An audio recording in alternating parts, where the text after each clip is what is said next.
Mr. Speaker, sir, coming to the budget estimates, I am not going to deal at length with the amounts allotted to various departments.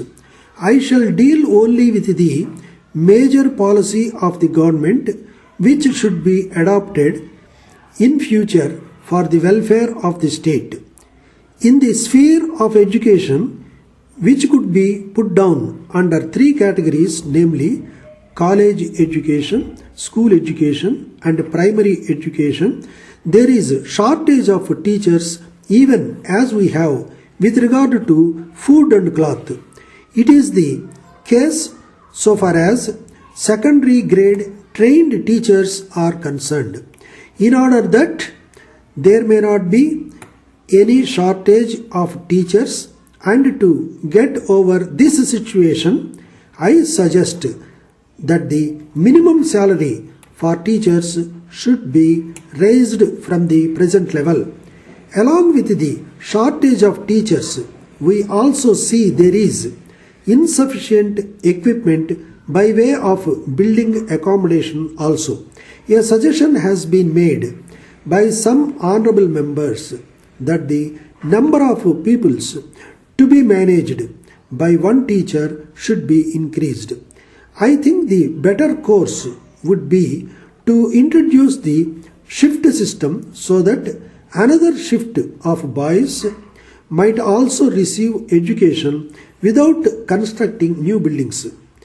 In a school building which can normally accommodate 1,000 students, we can have 2,000 students without constructing new buildings. I made mention of this to the Honorable Minister for Education also, and I hope he will give his consideration to it. If that is adopted, we need not bother about the construction of new buildings immediately. Of course, for permanent institutions, we can construct buildings according to the convenience of the finance of the government. It may also be noted that the shift system in the matter of education is being adopted in some Western countries also. I wish to say a word about land revenue and agriculture. The river Kaveri is running through my district and other areas. There you have forest lands.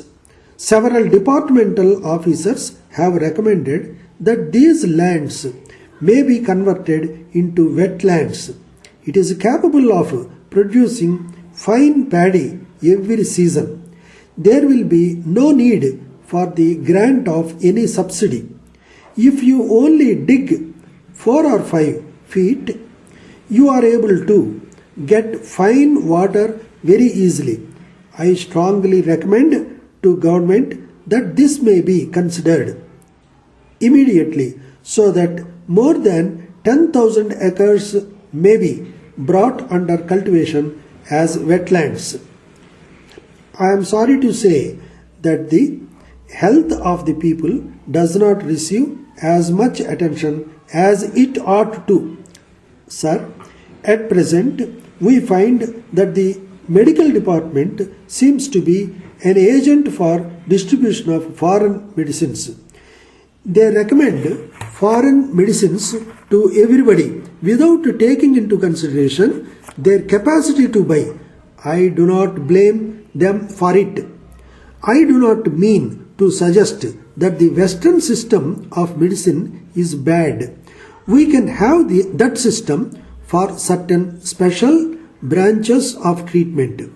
For general medical treatment, people can adopt our own Indian systems, which will be more useful and economical than foreign medicines and will be suited to conditions in our state.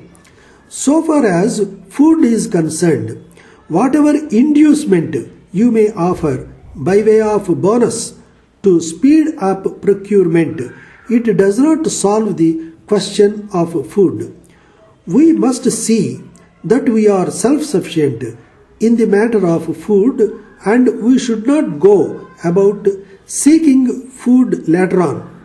The Honorable, the Minister for Agriculture, said that we are now living in better times. I think it is only in better times that we should concentrate our attention on the achievement of quick results. Letter dated 28th May 1981 from the General Secretary, All India Electrical Goods Dealers Association, Madras, to the Honorable Minister for Commerce, Government of India, New Delhi. Sir, we would like to bring the following to the kind attention of the Government of India for sympathetic consideration and favourable action. It is a matter for regret that the Government of India has not so far decided to lift the ban on import of high power electric motors by the members of the association during the current year. In spite of several representations made by the association, we feel sorry to inform you that no favorable orders have so far been issued in the matter. It may be pointed out in this connection that local production of this machinery is found to be quite inadequate from time to time. Hence, we are of the firm opinion that there is no other alternative except to allow import of this machinery in order to meet the increasing demand and to bring down the prices.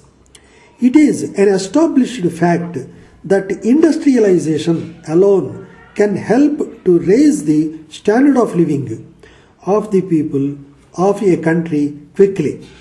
In the above circumstances, we earnestly appeal to the Government of India to kindly take into consideration all aspects of the matter and pass early orders to allow import of this machinery by the members of our association. Thanking you, yours faithfully.